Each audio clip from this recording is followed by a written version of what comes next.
Welcome to the 31st episode of Unfolding Geopolitics. Today I have with me special guests Roger Jeffrey, Professor Emeritus of Sociology of South Asia at the University of Edinburgh, and Friederike Voigt, who is the Principal Curator for West, South and Southeast Asia at the National Museum Scotland in Edinburgh. Roger and Friederike have just published a new book, Perceptions of Empire, Edinburgh's Engagement with India, and are here for a few days to learn more about the history of the Scottish presence in Mumbai.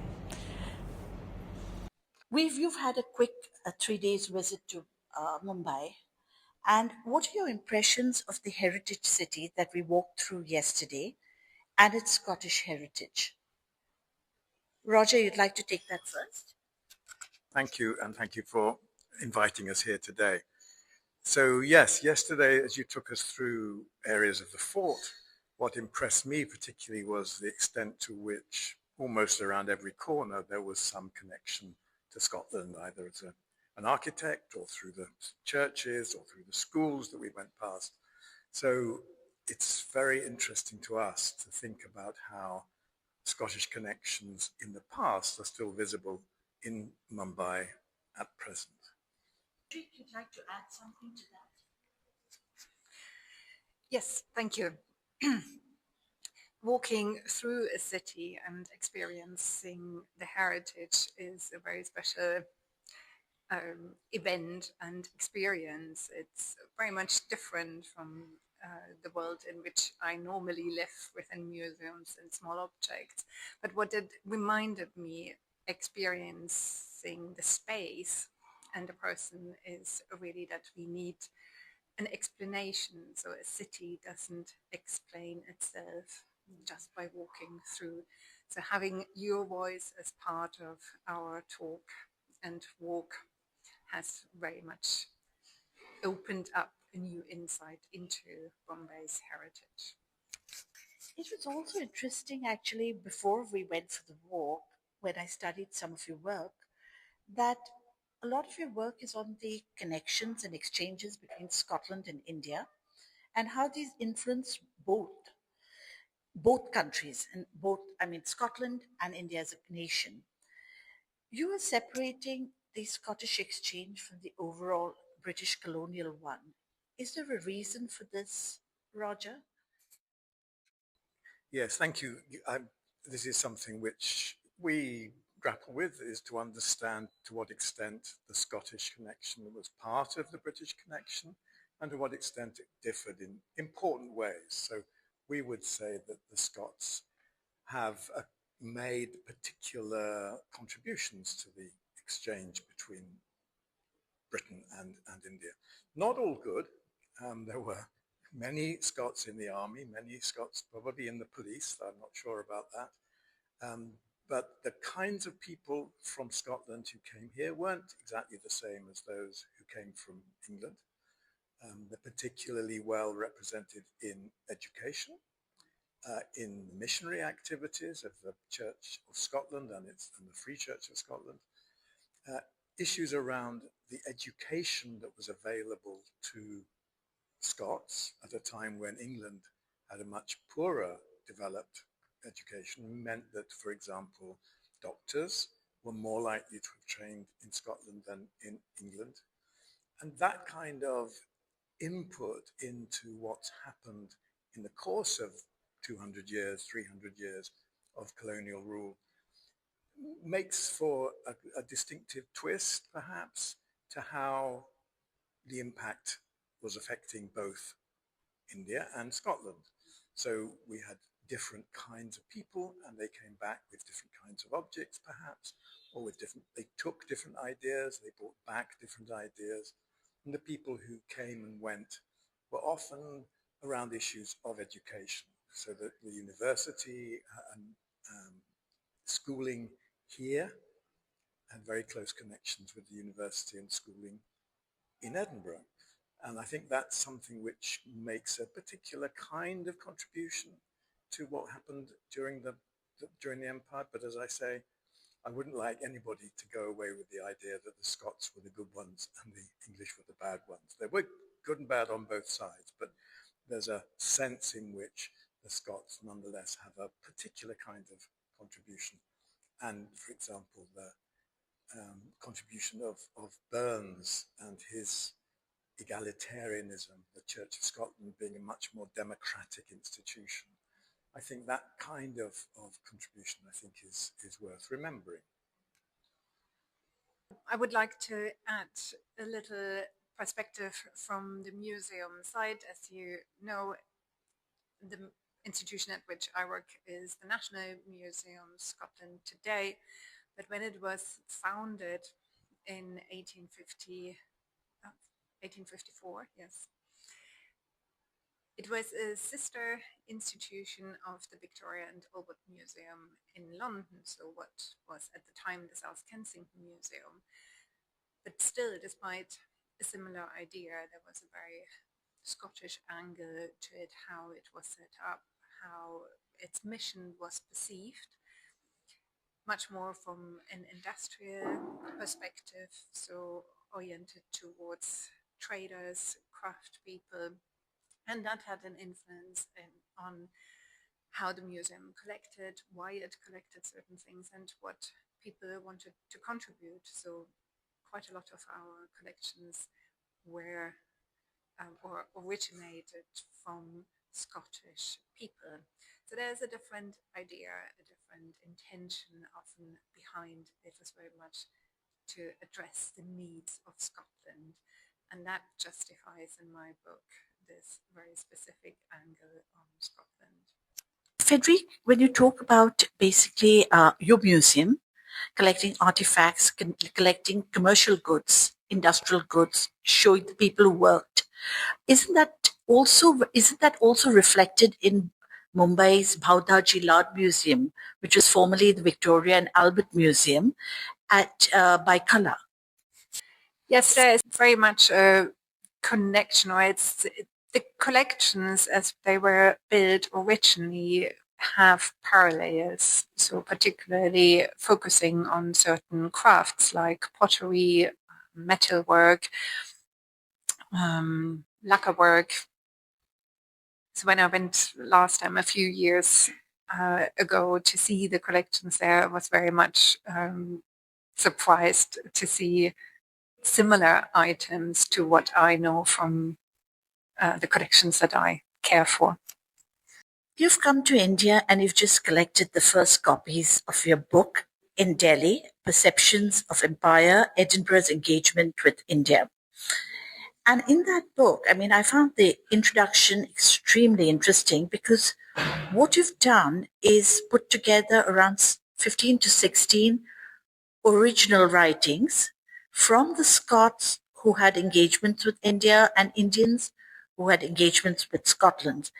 In particular, I mean, what I found of interest were the letters of Reverend John Wilson's wife, Margaret Bain Wilson, published under the chapter Missionary Letters from India.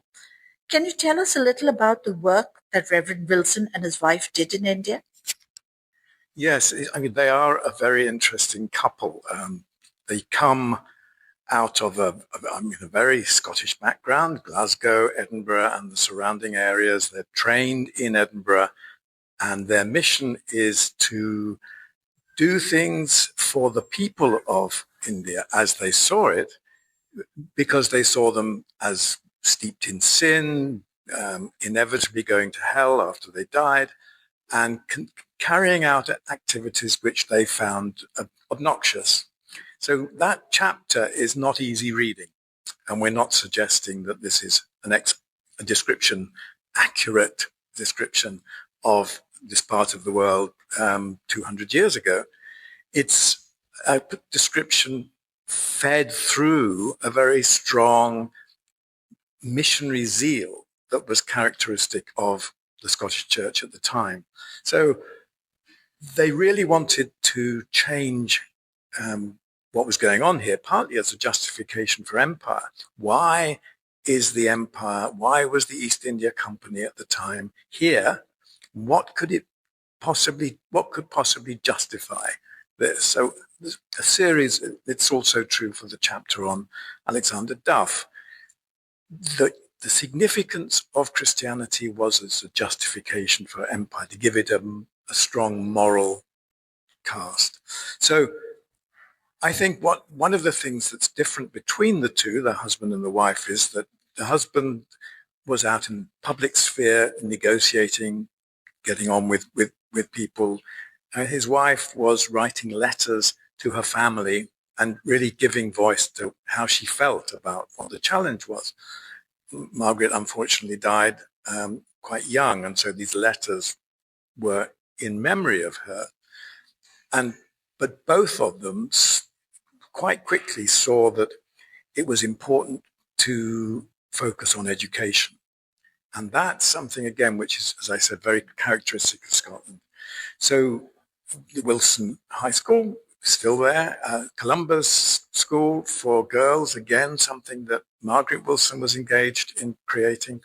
So this was really a justification for their coming, and they committed themselves to it. And over a number of years, John Wilson was here, and he would go back to Edinburgh, talk about it, come back here, and so on. So that we actually have a picture of one of the first converts that he made, a man called Danjiboy Nauroji, who was in Edinburgh in 1843, at exactly the time when the city began its engagement with photography. And there he is. We have a picture of him sitting in a studio in central Edinburgh. So the beginnings of an exchange, a very early student who came to Edinburgh as a result of this engagement. And of course, after that, particularly from the 1880s onwards, you get more and more Indians coming to Edinburgh to study and eventually going back or not, as the case might be. So, Roger, it's actually quite interesting because we still have a lot of landmarks. I mean, Frederick mentioned it earlier that we have schools here, especially what's noteworthy are the two premier schools of Mumbai, the Bombay Scottish School and the John Connon School, which is part of the Cathedral and John Connon School. And of course, Governor Monstred Elphinstone was a pioneer of secular scientific education for Indians, and an endeavor which was supported by big merchants like Jagannath Sankar Seth. So is education really part of the Presbyterian ethos? No, the Presbyterians have a very strong ethos around education. So again, much before England had a system of mass schooling, there was a system through the parishes, through the ministers in Scotland to educate their parishioners. And this again, I think, feeds back into this democratic approach, egalitarian relative to England, in which you don't have bishops, you don't have somebody telling you what to do. You have a group of people who call a minister and decide how much he would be paid and so on. So yes, it's very specifically about being able to read the Bible in Scotland, and I think here also they carried this along, and make a personal connection to a personal God. And that's very much the Protestantism that is behind Presbyterian Christianity as it developed in Scotland over the period from the 17th century onwards. Frederick, could you tell us a little about how Edinburgh learned about India through material objects, as they're kept today in the National Museum of Scotland? One of the benefits, so to speak, of the book, as I see it, is really that it sets a context for the many different ways in which India is still represented in the city. So often you have traces in the city, but they are not necessarily visible, or if they are visible, you don't know how they are linked to each other, why this material is there, and how it was collected. So for me, that is one of the strengths that the book can actually provide us with, a bit of a context for these connections. So the museum, also it was founded in the middle of the 19th century, has over time also received collections that date back 50, 70 years. as we took in collections from other much older learned institutions in Edinburgh. And one of the really outstanding collections that represent India in the museum is a collection of models that was brought together by a Scottish woman, Margaret Tytler. Tytler is really a case that exemplifies how, in this case, a woman was educated, took ideas from Edinburgh with her to India, and sent back what she had learned there. So she was originally born in a small town on the east coast of Scotland. She died in Mumbai in 1822, but the longest period of her life she actually spent in India, in Patna and in Tirhut. And as part of her interest in the environment, in what people did around her, she studied the crafts and agricultural methods and turned this knowledge and her thinking into models, not only for her own entertainment. Some of them she used in order to produce her own silk threads, for example. But the main reason was that she wanted to educate Scottish people. So in her bequest, she wrote down, or had it written down, that her set of models should be sent back to Scotland after her death.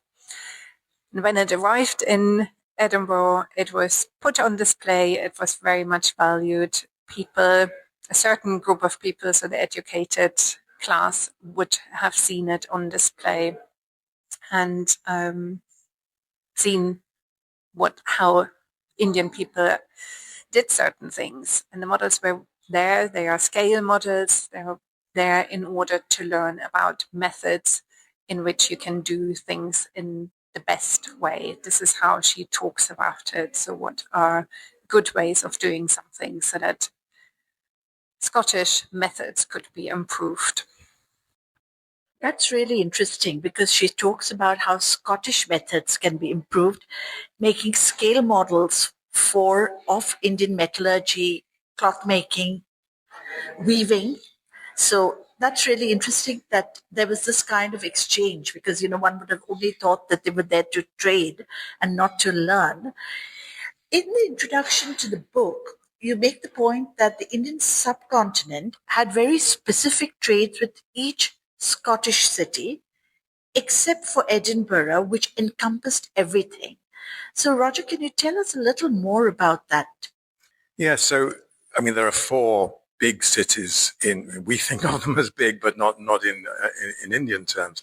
So, and they different positions in the country with different access to the wider world.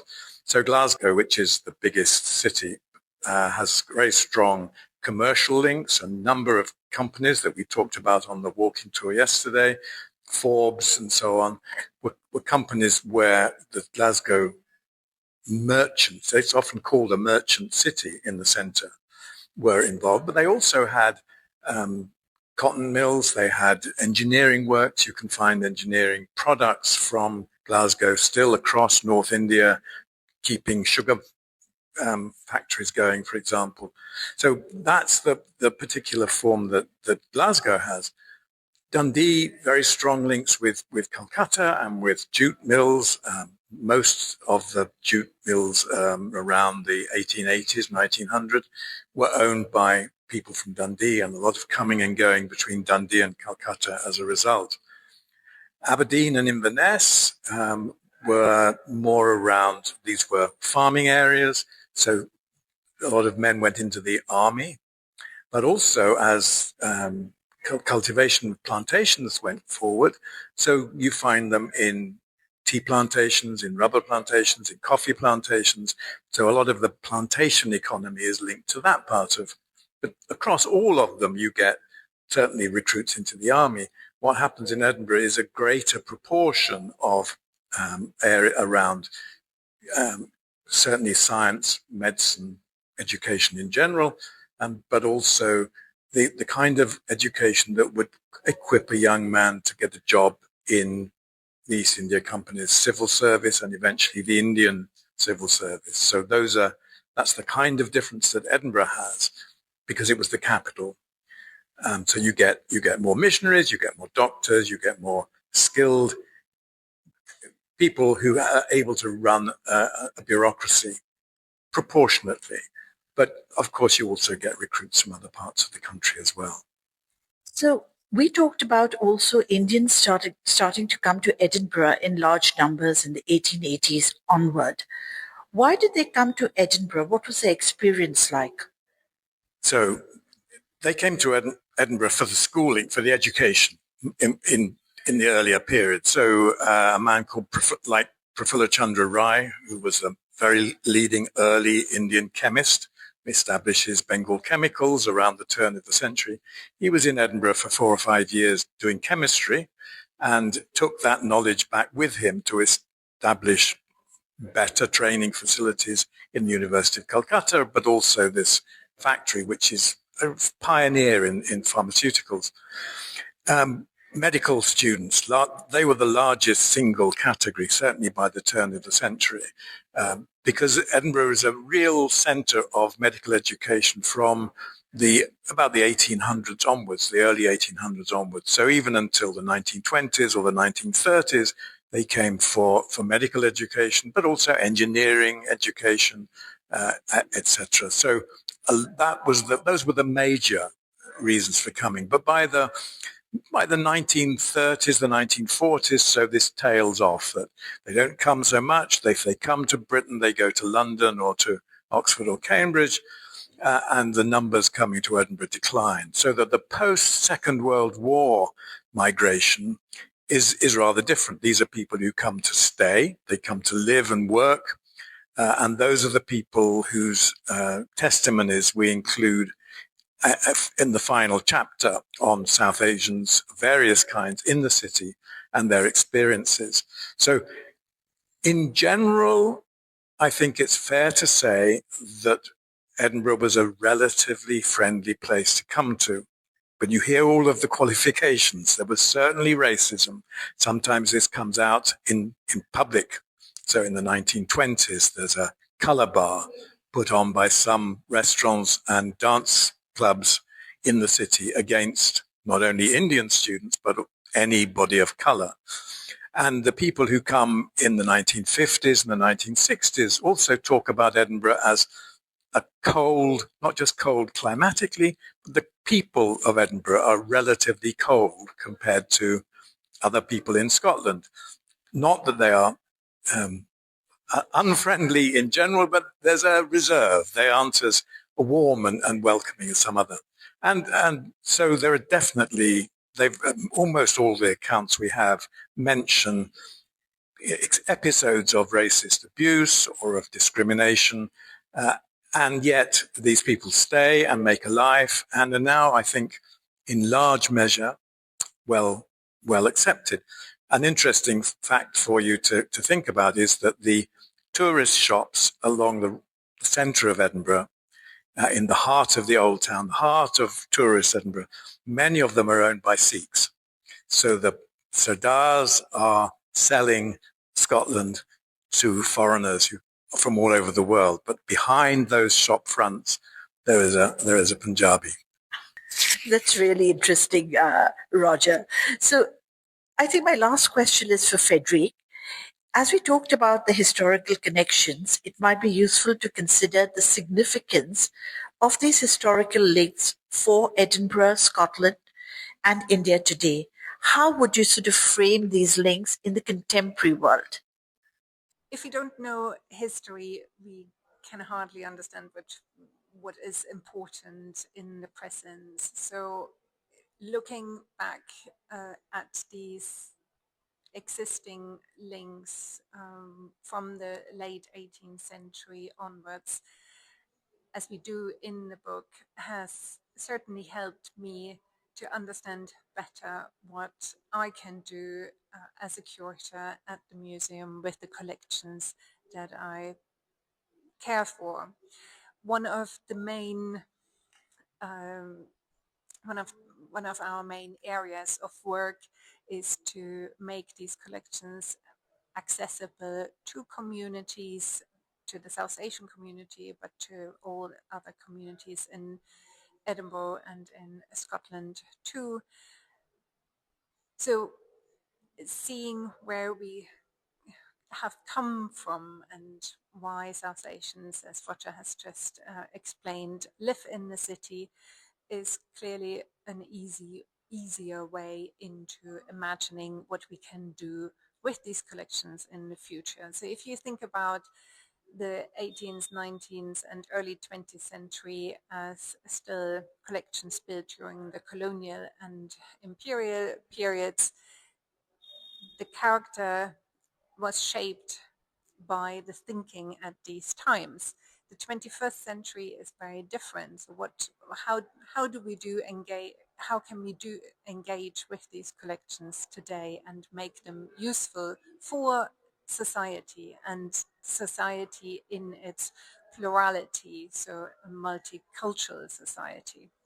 And this is what I'm trying to do with my work at the museum, to engage with these different parts of society, to learn from whoever lives around me, what is important to them, how they respond to the collections, how they want to be involved and represented in museums. So these are all aspects that are of significance to my work and to how I can develop the collections, but also the relationships with India in this particular case, and with South Asians living in Edinburgh. So it's a two-way process. I want to invite other people to come and engage with these collections, but also for me to learn what I can do with these collections and make them a shared resource and a shared, they are a shared heritage, but how can we actually then also work with these sources together? So I think that's a very important part of what we're doing, is to build better relationships, help to build better relationships between local South Asians and cultural institutions in general, starting particularly with the museum. So the city is now concerned about the legacy of colonialism in the city and the extent to which that legacy forms barriers to full inclusion of the whole diverse population that we have.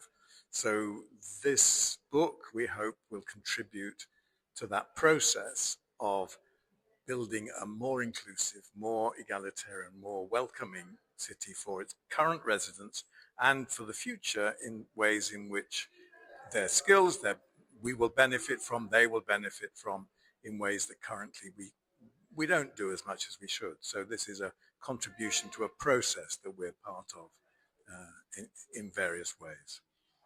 Thank you both so much. And just like to add a little factoid at the end. Where we are recording this at our office, Gateway House, is actually under the Wankhede Stadium stands. And for the first time, we're having the Scottish cricket team playing in the T20 World Cup. So it's a good way to really start a relationship, because cricket is actually some things Indians are absolutely crazy about.